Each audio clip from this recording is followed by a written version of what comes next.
Now can you hear me, Zach? I can hear you, John. I can't see you yet, though. You can't. Why not? Start video. Hold on. Let me see if that does it. Oh, there you go. We're in. Hey there. How you doing? I'm good. How are you? Damn, you look like your dad. Yeah, a lot of people say that. I got the nose. Yeah? Yeah. Where are you calling from? Palm Desert, California. Are you? Okay. Yeah. Where are you? I'm over here in Haverford. Oh, are you really? Yeah. Oh, great. Nice. Yeah, been there for a while. Yeah. So I talked to Eric Lindros this morning. Oh, did you? Okay. Yeah. He said you really dragged him down for his career. I absolutely did. Yep. That was a one-way street. I got pulled up, he got pulled down. All right, so I do a pre-recorded intro, so we can just get started if you want. Sure. Hey, John LeClair, how are you, sir? I'm great. You got drafted leaving, before you got to college, you were the 33rd overall pick, and then decided to pursue a student athlete career at the University of Vermont. Were you interested in education, or did you not feel like you were ready quite for the NHL? Growing up, college hockey was something I wanted to do and play. I had an opportunity actually my senior year in high school, and not my senior, but my freshman year in college, to go play for Verdun and play junior. But it didn't interest me. Like I said, I always wanted to play college hockey. And right about the time I played college hockey, you started seeing more and more kids come out of college hockey and be stars. You had the Brian Leaches, Craig Janneys, Greg Browns. There was a pretty good group ahead of me, 2 years or so ahead of me, that kind of paved the way that I think NHL teams looked a little bit more serious at a college player. I mean, and now today, there's very little separation between a college player and a guy that plays in the major junior. What did you study? What was your field of study? I was a small business management study there at Vermont. I felt it was a practical thing.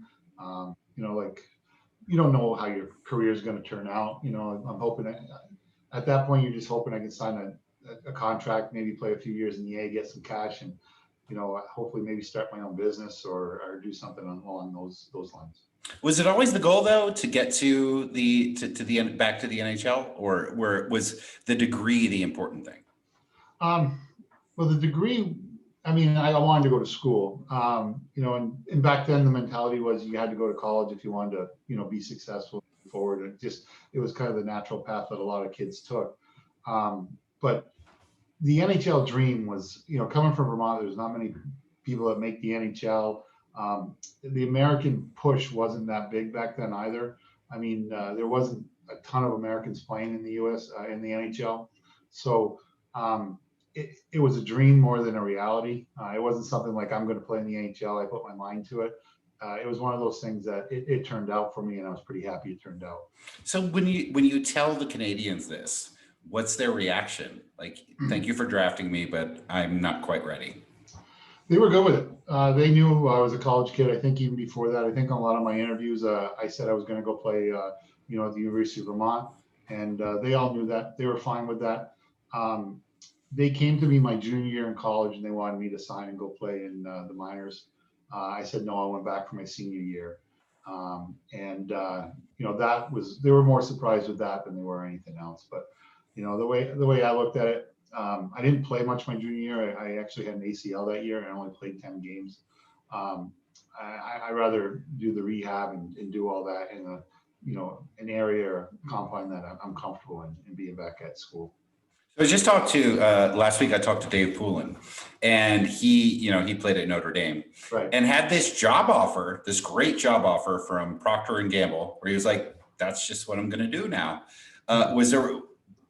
So for a minute there, he was like, "Hockey's kind of done for me." Was there ever a job offer that came along? Were you ever recruited by anybody besides the NHL to do something lucrative? No, I didn't. Unfortunately, I didn't have a job in my pocket going into my last semester, my senior year. Yeah. So when Montreal asked to sign me right after the last game of that season, I figured that would probably be better than going to any job fair that I was going to end up at. So I jumped on that pretty quick. I wasn't fortunate enough to have that choice. So let's jump forward to the Canadians. you're a capable player. You win the Stanley Cup. You're certainly, something that's important to the team. But then, because this is a Flyer-centric podcast, you get traded in, Clarkie's greatest trade of all time. Recchi goes one way, Desjardins, Gilbert Dion, and you go the other way. And you just become a different player. Was it the player you always thought you would be, or was it kind of a surprise? Like when you looked at your tallies, like, wow, now I'm on pace with like Tim Kerr. Well, my first 2 years in Montreal, I was kind of a fourth liner, helping scratch a few nights here and there, learning my way. But it helped me a ton. Montreal's got a great tradition. The way they played the game and some of the coaches I had there, they taught me a lot. My last 2 years there, though, I was a top six forward. I was getting chances. I was scoring 20 goals, which isn't filling the net, but it wasn't terrible, especially the way we kind of played offense up there. So when I got to Philly and things, the way they skyrocketed, the way they did, it was more like being the player I'd hoped that I could be, is what it amounted to. But it happened like immediately. The chemistry playing with those two guys, it was amazing. To say that I wasn't shocked that I think I scored maybe 25 something goals in that shortened season when I got traded. I was very surprised. Did you hear anything about the Philadelphia fan base? And I don't know that much about the Montreal fan base, other than, of course, they're crazy passionate. But, Philly is mean. And you gave away, they gave away Recchi. So obviously there was like this kind of intense pressure. They put you on the line with Lindros. Were you at all concerned about like, okay, I've heard about the legacy of these fans, I got to perform? I wasn't that concerned because, quite honestly, Eric Desjardins was the focal point of that trade. He really was at the time. I mean, the way I was playing, the way Eric was playing, he was definitely the focal point. But I mean, obviously, I had a great opportunity coming in and playing with those two guys. But as far as the Philly fan base, I mean, I think everybody knows about the Santa Claus and the stuff that goes on down. It's my favorite story ever. They're passionate. But Montreal's got a different kind of pressure too. You walk down the street and the random fan will be like, "How come you haven't scored in 3 days?" It's a different kind of pressure. Yeah. They're very knowledgeable. Phillies, I think they really want an effort. Montreal wants results. They don't care about the effort. They want results. I mean, here in Philly, they just want a guy that's going to lay it on the line, and they'll love you forever. If you work your butt off, they're behind you 100%. Of course, everybody wants results, but I think if you're a hard worker, you can get away with a little bit more than you are in Canada playing. How quickly did you know that you had something special with the Legion of Doom? I think it was right away. I think our first game wasn't anything special, but the second game we played an afternoon game in Jersey, and it just clicked. We were all over the puck. I think we scored 2 or 3 goals as a line, and then it just didn't stop. Next night was better. Each night just kept getting better and better for us. So within like 10 days, it was kind of like, this is a lot of fun. I hope this doesn't break up. Like, I hope they don't, want to put Eric on their line to get them going or something, because, it was great. It was really good. So when you have a special line like that, there's the crazy eights a little bit before that. And then of course the LCB line for the Flyers, Leach, Clark, Barber. When you practice, is there like a separate practice for you guys to sort of work on? Because Eric mentioned a couple of plays that right away to establish dominance, you would do some things off of the face-off just to let everybody know, yeah, the Legion's here. Yeah, I mean, like a big thing Eric would, it didn't matter if we were in the neutral zone where we were, he'd just, give a sign like, just take off. And Eric's so strong, he could knock it forward. And we just like, we're going to go play in your end. Like, it doesn't matter where you want to start. We're going to go play in your end right away. And it did. It was a great way to set the tone, and it worked a lot. But as far as in practice, like, I think that's where Eric probably was the biggest influence on me. Is he constantly pushing us in practice? Is that you got to put that in the net. You got to work harder, and just keep pushing yourself in practice, get better every day. And he was good with that. He was really good with, making sure you were giving everything in practice for that hour, hour and a half, whatever it was. So you became a sniper. I mean, you're one of the great Flyers snipers. Did you ever see yourself playing that role?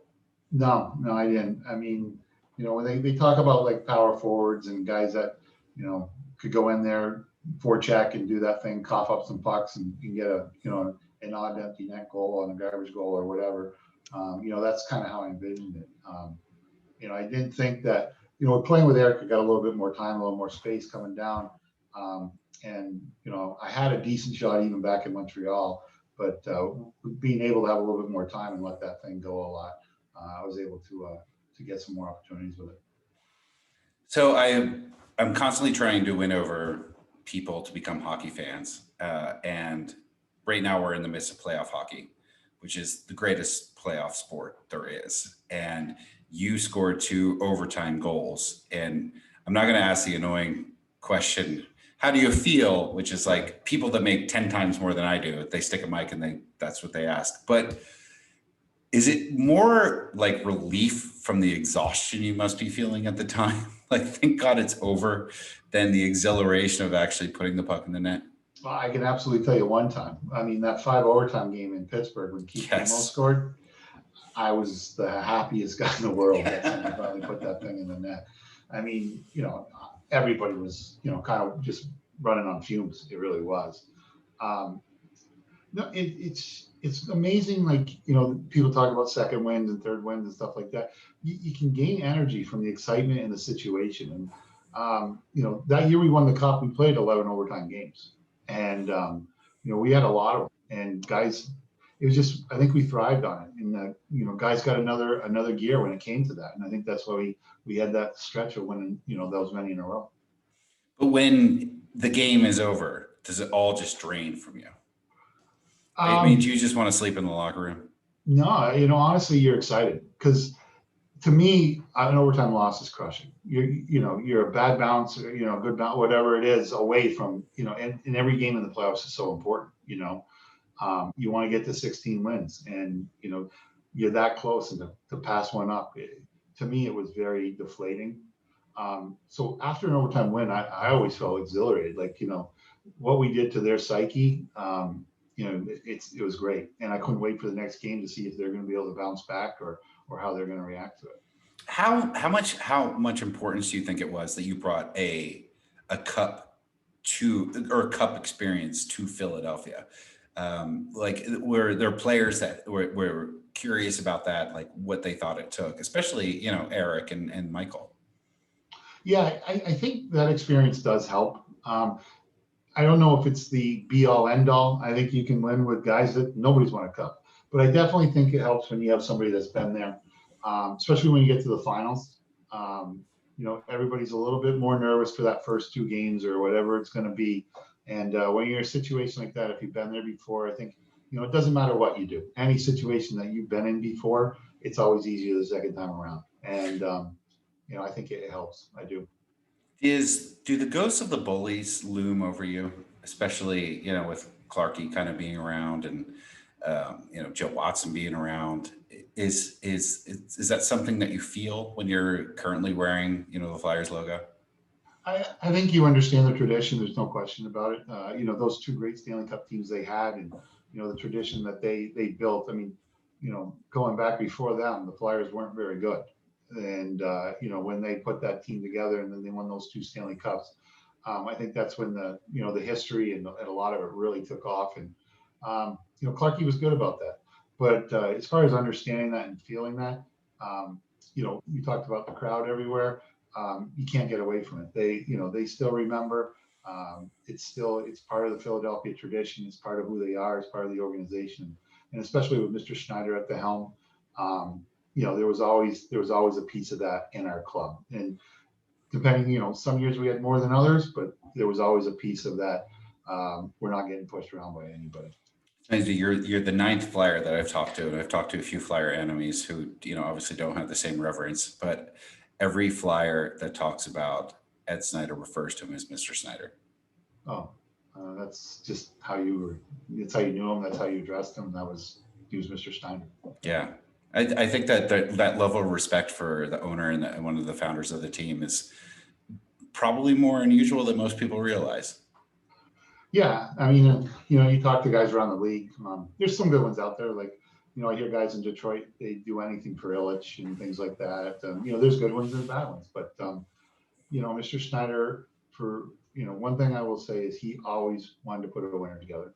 He always did whatever he could to put the pieces there for us to win.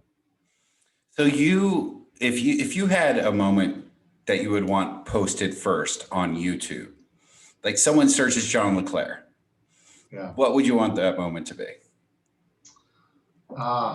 Boy, I mean, as great as it was playing for the Flyers, I didn't win a Stanley Cup. So there's kind of different things, skating around the rink with the Stanley Cup would be nice. And another big moment, honestly, in my career that wasn't with the Flyers was winning the World Cup in '96. Mm-hmm. That was a big moment. For me, we felt it. The group of guys we played with there, it was something. But Flyer wise, I just like to see a picture of Rennie, E, and I celebrating after a goal. I think that'd be great. Yeah, and you're an iconic Flyer, even though you won, your Stanley Cup with the Canadiens. And what I've noticed is that most players that move on, even Dave Schultz, who played a relatively brief time with the Flyers, seem to come back and feel like part of that Flyers family more than any other family. Is that something that you feel? The people here have been great to me from day one. They really have. I've made a lot of friends too outside the organization and just, my everyday life here. And, life was good here. It's a great community, great place to raise my family, and really happy that we stuck around and able to call, the Philadelphia area home. You were shy as a player with the media. Would you agree with that? Yeah, it wasn't my thing. I mean, I'm not a quote machine, and yeah. I don't know. I didn't feel the necessary. And it goes back to kind of what you said. And I'm not a brain surgeon by any means, but it's the same question every time. Yeah. I could have came out and gave you standard answers even before you asked the question. So it seems unfair almost that we judge athletes that way, because it's like, well, how do you feel about this loss? What are you going to do next? And you get we're 110% effort, just looking forward to the next game. But it's also like there are players now in other sports who are able to elevate it and just take those questions and kind of turn them on their head, like it's how ridiculous they are. I don't know if you're familiar. I was in Seattle for a while. Marshawn Lynch was an absolute genius at that. Great guy. What did you want to say? Just other thing, but ask me where do you think the turning point is that you guys lost that game?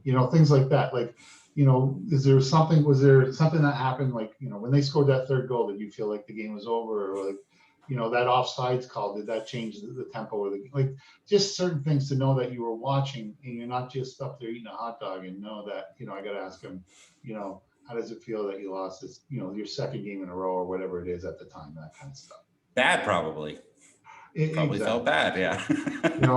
And that's why I didn't like doing it, because I feel as stupid as they do, just regurgitating the same old stupid response. And did you ever just kind of want to lash out? Because I get frustrated with these post-game interviews too, where it's just like, you have this moment with this person at the highlight, low light, whatever it is. And then you just throw out this banal question that's been asked 50 times. And did you ever want to just be like, I've heard this question a million times. Let's be a little more creative. No, because they're just trying to do their job. So I never took it personal like that. Yeah. The thing that got me the most is when they tried to pretend they knew what was going on. They didn't, trying to be like, oh, there's a turmoil in the locker room, or those kind of things. And they have no idea. They're not there. They're guessing. They're trying to start something, because, obviously gossip sells for these guys. So yeah, that was the kind of times that more than anything. The other stuff, I get it. They're trying to do a job, and they're just trying to, get their paper out on time or whatever they're doing. So that's why I try to be patient and just try to do the best I could. So have you ever thought about writing a memoir? Other than my mom, I don't know who would buy it. You'd be surprised. I mean, that's I think kinda, you're one of the first guests that I know that doesn't have one in the works. And you know, there's 5 40-goal seasons, straight 40-goal seasons. That seems like enough yeah, to probably generate one. yeah. No, it's not on the top of my to-do list, though. Not right now, at least. No, that's too bad. I'd read it out of fairness. We got 2 books sold. I don't know if that's going to get me a big advance on. No, that's probably not. It's probably not. You might have to make up some stuff. But you talked about gossip, and certainly you played with you know, while you were on the Legion of Doom, with a player that generated a lot of gossip. And I wanted to know, as his line mate, how difficult was that for him to have to not only deal with, you know, players coming at him on the ice, but then, you know, people coming after him, including people within the organization coming after him off the ice. Would you have conversations with Eric about, like, okay, we just got to figure it out. We're the Legion of Doom. God damn it. Well, I mean, yeah, of course I spoke to Eric about it and different things that went on. You know, Eric, when the puck dropped, I think Eric had a great ability to put that behind him and play hockey. A lot of it goes to what you said is he's got everybody else on the other side that wants to take his head off. So, you know, he was able to separate the two, I thought, really well. I don't think it affected his play that much at all. But as far as the off ice stuff in here like that, you know, you're not human if it doesn't bother you. You know, you want to get along, you want everything to go well, and it was unfortunate that you know, it got to where it did. What was your toughest fight? Like physical fight, like getting a fight. Yeah. I mean, I didn't fight a whole lot, but Yeah, I know. I remember fighting Rob Ray, and he came out of his jersey, and I was getting a little nervous. But is it one of those things where do you feel nerves? Because everybody's got kind of different perspectives on this. You know, Jonesy knew that this was something he just had to do every once in a while, but you know, occasionally he'd be like, "Oh, I regret this," or just talk about that moment before you drop the gloves, which is obviously happening on fewer occasions now. Is it like, all right, this is just something that we do, this is just a role we play, just like forechecking, or is it like, all right, maybe I'll kick my coverage here? I had a different approach than some other guys. I mean, when it happened with me, it was spontaneous, and I'm pissed, and like it, you know, I was generally wanted to go. But you know, I couldn't imagine being a tough guy, and you know, these guys know in pregame skate in the morning that, you know, they're going to fight each other, and they got all day to think about it, and you know, that's all they're sitting on the bench going, you know, when we get out together, they're going to end up fighting each other. That's a different psyche altogether to me. Mm-hmm. You know, and that's tough to do. That's a lot. To me, that's a lot of pressure. You know, they're not fighting. Like I said, I fought people spontaneously, and they're, you know, not heavyweights that could probably seriously hurt you if you don't grab the sweater tight enough and stuff like that. So those guys, you know, I got a lot of respect for all those guys that answered the bell like that. Yeah, it's weird. Like, and I remember the first time, obviously you're familiar with Dave Brown. Yeah. I played with Browning. Yeah. And he was a notorious tough guy. And then the first job I ever had, I worked for Bob Kelly in the Echelon Mall in Voorhees, New Jersey. Getting super local, but I'm sure you're familiar with both. Right. And Dave Brown comes in, and he's just wearing like a nice buttoned shirt, and he had glasses on. And it's so weird to see these sort of enforcers off the ice. When you played with Brown, because he's going to be on, you know, at some point here. I mean, because you think of the Hanson brothers from Slapshot or whatever, they were just like, you know, wrapping up their fingers and everything. Right. But, you know, Brown, knowing that his role was to come on and fight, how was he in the morning? Was he listening to like Pantera to get pumped up, or was it just like, you know, Dave Brown, this is just my role on the team? It was kind of like just his role on the team. I mean, you speak to Brownie, and he's just, you know, he's the most calm, level-headed guy. And it's weird. You know, you wouldn't know that, you know, you mess with him, he's going to knock your head off. I mean, but yeah, it's just, and that's a lot of things with those guys is they got to switch. And once it's turned on, look out. But when Brownie's switch was off, you know, nicest guy, you'd never even guess that he beats the crap out of guys. So you've stuck in the area, you've stuck in the Philly area. What is it about it that makes you love that region? Like I said, I mean, the people have been great. We made a lot of good friends, just through different things that we've done here outside of hockey. It's convenient to everything that, we do. It's, 2.5 hours to Washington, 2 hours up to New York. It gives us a lot of freedom that way. It's been a good spot for my wife and I. Yeah. And so you're planning to stay in there a long time? For the time being, I mean, in the near future, we're here, so we'll see how it goes. So when you close your eyes and you crystallize one moment, and some players say the cup when I ask this, if they've won the cup, but others have had surprising answers. When you crystallize just one moment in your head about your NHL career, what is it? To me, it's just that feeling I get scoring a goal. It was such a high. It doesn't have to be, one particular goal. Scoring a goal in the NHL it was always a big high to me, big time. And, after I retired, it's something that I missed a lot. I missed that excitement. I missed the camaraderie of, teammates and stuff like that. But like I said, that feeling of watching that puck go in the net at the NHL level was special. What do you do to replace that? If there's anything that can? It's tough. I mean, it's tough to find something that can replace that. I haven't yet. I could think coaching my sons and watching their success was very close. It was enjoyable, and it was. But the other part is you feel everything, every loss that they're upset about and stuff like that. You also feel the back end of that part too. But is it hard for you to watch? Was it hard for you to watch the Flyers this year? No, not at all. No. I'm a hockey fan more than anything. Obviously I follow the local team and follow the Flyers, but as much as I play for the Flyers, I don't live and die by their season like the diehard fans are. I hate to say that, fans, but I'm just, like I said, I played for other teams and I know different guys in the league that I root for. I just, the sport of hockey. Well, that's a funny thing that I think a lot of fans don't realize is, so I 2 weeks ago I had Brian Trottier on, and the Flyers fan reaction to that podcast is like, boo.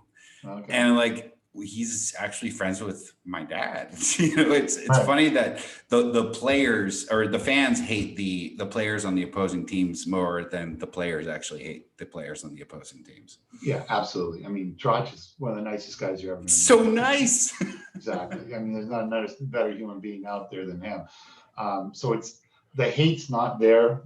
And I get it. I get what the fans are after. I totally understand that. But like I said, I love the game of hockey, I do. It was just watching the Flyers this year was disappointing too. But was there ever a player or a team that it was just 10% more satisfying to score a goal on? Well, after I got traded, Montreal for sure. Sure. I mean, anytime you play your old team after they trade you, nothing better. And then, to me, I grew up a Boston Bruins fan, playing in the old Garden, and then playing in the Bruins was always kind of a little bit up. There was something about scoring a goal in Madison Square Garden too that it seemed a little bit special. Yeah. It's kind of more the atmosphere than it was the fans. I wish it was Jersey because obviously we had our struggles with Jersey during our stretch, but. Mm-hmm. Like I said, the atmosphere, in the Garden or something against Messier and Gretzky and Richter and scoring a goal something against that was special. So if you had your druthers and could have a role in the NHL right now, what do you think it would be? Did coaching ever interest you or anything like that? Not when I got done, no. I think more on the scouting side, player personnel side, that kind of area. I like being around the guys and getting to know the young kids coming through. I did some work when I was out with a player agency representing players. So I got a chance to see some young kids that, started in high school, went to college and made their way up and now they're NHL stars. So it was kind of satisfying watching those guys in their career and being just a small piece of it. You feel like you have that ability to kind of see that spark in somebody? Yeah, I think, it wasn't that hard. I don't know if it was that hard. I mean, these guys work hard. It's not an easy job, but, you know, it was something that I was able to at least pick out guys that I thought were pretty good. Yeah. It's not a true science. You don't get everyone. You miss on a lot, but you know, I felt my average was better than most. Well, five-time All-Star, John LeClair. Very impressive. The All-Star game was fun. It was a lot of fun. My first one was nerve-wracking. It was in Boston, but What was it nerve-wracking? just my first time being in an All-Star game. Is there performance expectations, or is it just kind of? No, it wasn't bad. It's my first time. You know, I was still fairly new to being around every superstar in the league at the time. Right. You know, that kind of thing. It's just eyes were open, mouths shut most of the time. I mean, my first All-Star game, obviously, I was a fan, so I was just autograph hounding. Did you feel any need to have Mario sign something for you, or? I did, but at the time I had a golf tournament going, so I did bother, but I did more group things, you know, like I put a stick on it.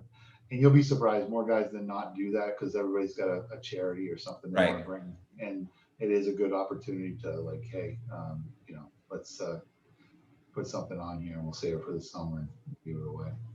So if you have a message right now for, you know, I know that it didn't bum you out, but there's definitely a lot of Flyers fans who are bummed out this year. Anything that you saw in the team that you thought might be worth looking forward to next year? I think they're a hell of a lot better than what they showed. I mean, I don't think, you know, with their talent level, I don't think this is the team that you'll see next year. I think that they're better than what they showed this year. I think hopefully Carter has a good summer and he comes back with his, you know, head, whatever. I think, you know, coming off the bubble and how great he played the year before, you know, not having the year he wanted this year is, I think, hopefully give him a little bit motivation to get back to where he was. And, you know, goaltending helps everything. Yeah. It really does. So, you know, I think, like I said, I just think like there's a lot of guys that are more capable than what they showed this year. And I think they'll be okay. Well, John LeClair, thank you so much for spending some time with me this afternoon on My Dad Used to Play Hockey. No worries. Enjoy it, Jack. Thanks. All right. See you, buddy. Okay. Take care. So long. Bye.